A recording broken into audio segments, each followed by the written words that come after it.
Hey YouTube, my name is CLUM. Welcome to Thinking Out Loud Session 2. These are video essays. I'm just testing out stuff. And for today's episode video, I am titling it A Case for Slacktivism. Now, these are just my opinions, working opinions. The more I learn, obviously my opinions will change. Please do your own research as well. And yeah, I'm also going to link a Substack article that I read that I really liked that I want to supplement with this video. So the way the video is going to work is I'm going to define what Slacktivism is.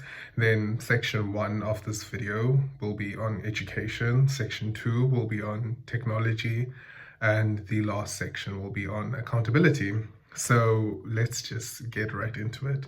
I also want to mention that I believe that you should first define what your capacity is for activism and citizenship and marry grounding your work in real life and also digitally.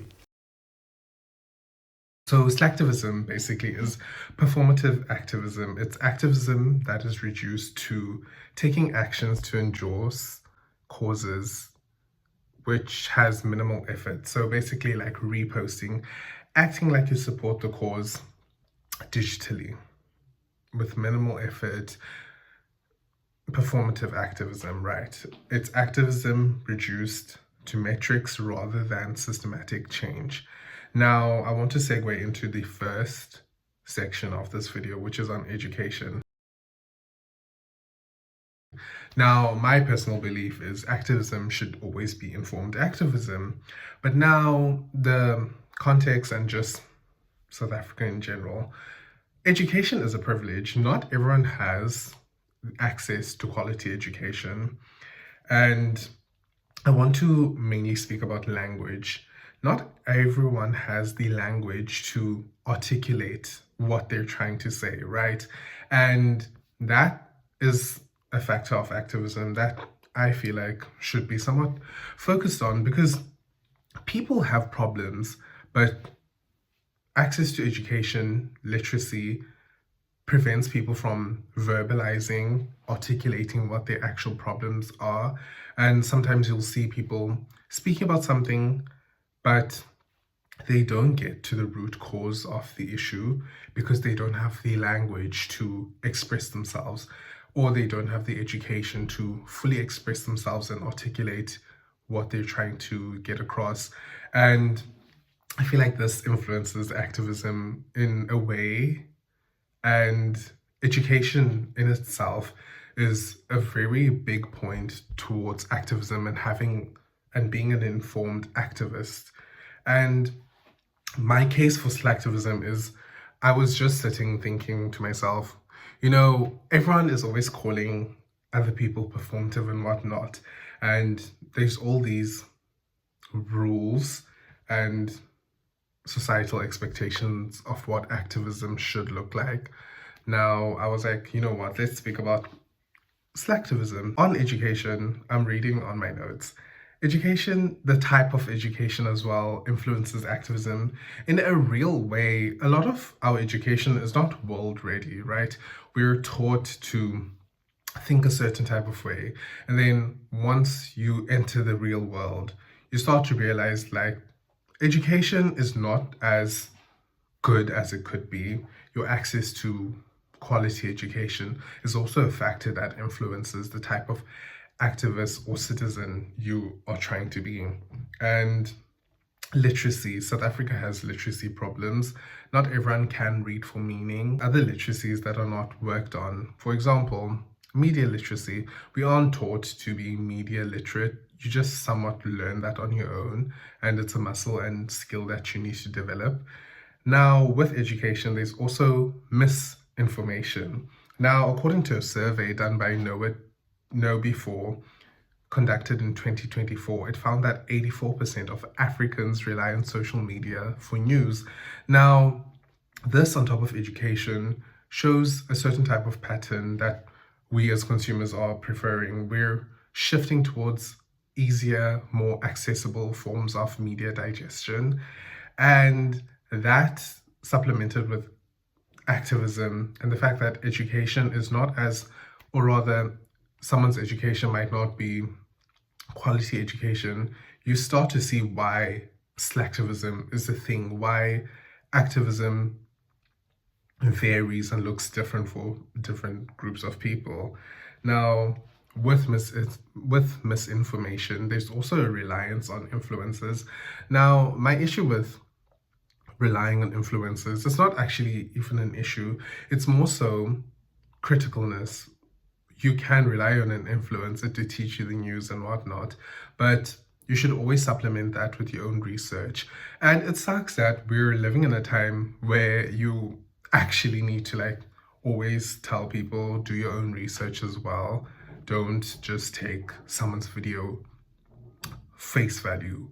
Supplement what you've heard, supplement what you've read with your own research, because there is always bias involved. And yeah, you should always supplement your own research or any piece of information you receive online with your own actual research. Don't take stuff for face value. And that's the type of literacy, that's the type of critical thinking that isn't taught. You just slowly start to learn that your own way. Now, to segue into our second section, technology. Because now we're relying on influencers to teach us the news and whatnot, I first want to define action. Now, slacktivism is a trend. It's a thing that a lot of people are seeing in terms of activism, where people will follow trends and not actually care for systematic change. And that is the influence on technology.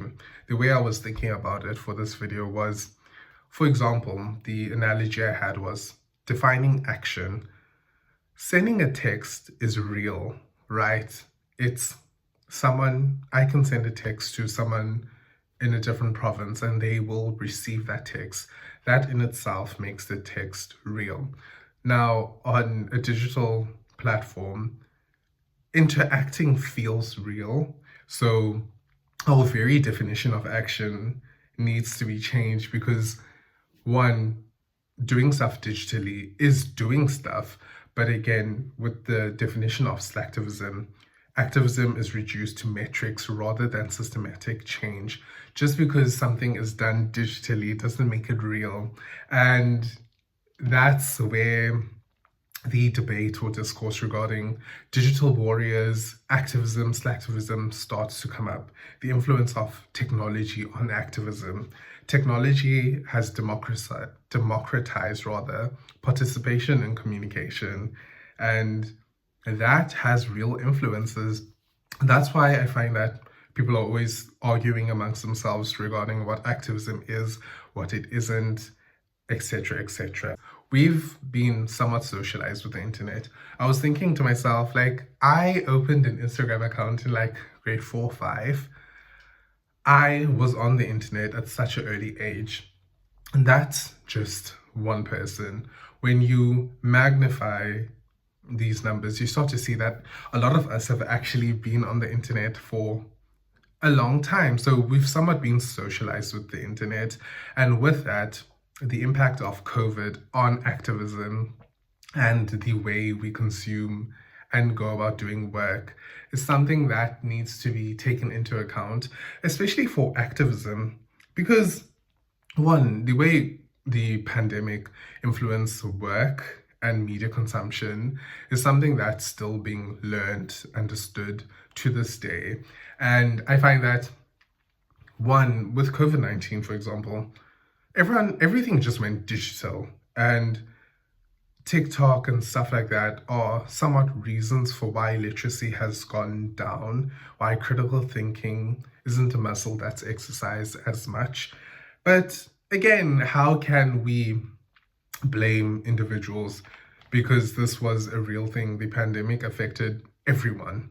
So the impact of COVID-19 on small stuff like activism, being an informed citizen, is stuff that's still being taught and something that should still be understood to this day. And then there's also inventions like AI. 1 in 277 academic articles contains a fabricated site or source. That in itself is showing how technology impacts activism, technology impacts education at the root. Like the fact that these stats are that is spooky. It's starting to show that, one, we're lazy. Technology has made convenience and has made life so convenient where stuff like slacktivism is starting to become the norm. Critical thinking is not a thing that people are doing anymore. And yeah, just technology and its positive effects and negative effects is actively changing the way we're defining slacktivism and activism and all these different facets of life, because the influence of technology is so strong. And to segue with technology, I want to go into accountability. Now, my whole case for activism and slacktivism, rather, is one, it's not our jobs to go above and beyond. And that's the mindset a lot of people have towards being an activist, being an informed citizen. We're currently experiencing an accountability crisis. And as much as people want to speak up, it's also not their job to go above and beyond and do the jobs of other people. We fight amongst each other on what activism should look like, instead of uniting as people and actively calling for systematic change, holding our leaders accountable. And that's where you start to see us, I say us as in like citizens, fighting amongst each other on what activism is, what it isn't, what's performative, what's not performative. And that in itself is distracting, because we as people should be uniting to ensure that our systems and accountability is something that's still exercised to this day. And that's why you'll find us critiquing one another as civilians on what is activism, what isn't activism, what's work, what isn't work. And that's why I feel people they would rather not do anything, because one, it's not their job to do anything, but two, because we're all fighting amongst each other on what activism is, what it isn't, it takes away from the root cause that everyone just wants systematic change and people want systems to be working. Two, on my point for accountability, performativity versus capacity. Now, performativity is fake activism. We call everything performative these days. And capacity is activism is one, multi-dimensional. Activism doesn't look one certain type of way. It's a multi-dimensional thing, right? How much capacity does someone actually have? And sticking to a few causes. So with slacktivism, sometimes I've found myself thinking, is someone a slacktivist or do they not have capacity? Is someone being a slacktivist, or is their capacity just limited? And who is to say what someone's capacity should be, right? It's small stuff like this where I feel like you just learn. You watch, you read, you learn on what and how you want to be as an activist, slacktivist. I, for one, do not think slacktivism should be a normalized thing. I think activism should always be informed. It should be grounded in real life as well, but also because there's so much someone can do in real life, taking it to the internet and being an activist digitally is a thing because of technology, etc., etc. But it's somewhat the slow dance where you need to marry being real in real life and not just performing on the internet. And yeah, it's just working, strengthening your muscle and just figuring it out, because I feel like we call people performative, we reduce people to certain standards, where it could be a capacity thing. Someone just does not have capacity to go above and beyond. Also, to marry this entire video, someone who does not have proper education might be limited in their capacity to be an activist because they're not as informed as they would like to be. And these are like these small stuff where someone wants to be an activist, someone wants to show up, but because of technology, because of their education, it limits their form of activism. The last factor I have for accountability is the portrayal of activists. One, activism and calling for systematic change in itself is very unsafe, and the media's portrayal of activists is very spooky, and this is why you'll find people resorting to different forms of activism, and activism in itself is multi-dimensional.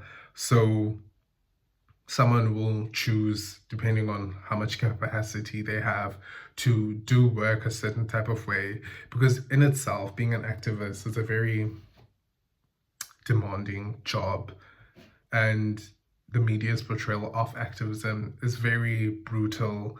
At times, it's very unsafe. So people not choosing to be activists is only the natural. It's like, it's only natural for someone not to want to be an activist because the media's portrayal is very spooky. And two, the capacity someone has to be an activist, to be an informed citizen, again, boils down to the person themselves. But with technology and misinformation and small stuff like the reliance on social media influencers to get news and whatnot, influences what activism looks like on the day-to-day. And now inventions like AI are only going to be changing what activism looks like, what being an informed citizen looks like, etc. But yeah, I just wanted to like vent and give a quick video essay on activism, slacktivism, and why certain types of work is seen as work and is not seen as work. I'm somewhat trialing this series, thinking out loud. Let me know what I should improve on. Also, I've linked a Substack article I think you should read that will also supplement your own research and whatnot. And yeah, until the next video, comment down below what I should yap about next. Not yap.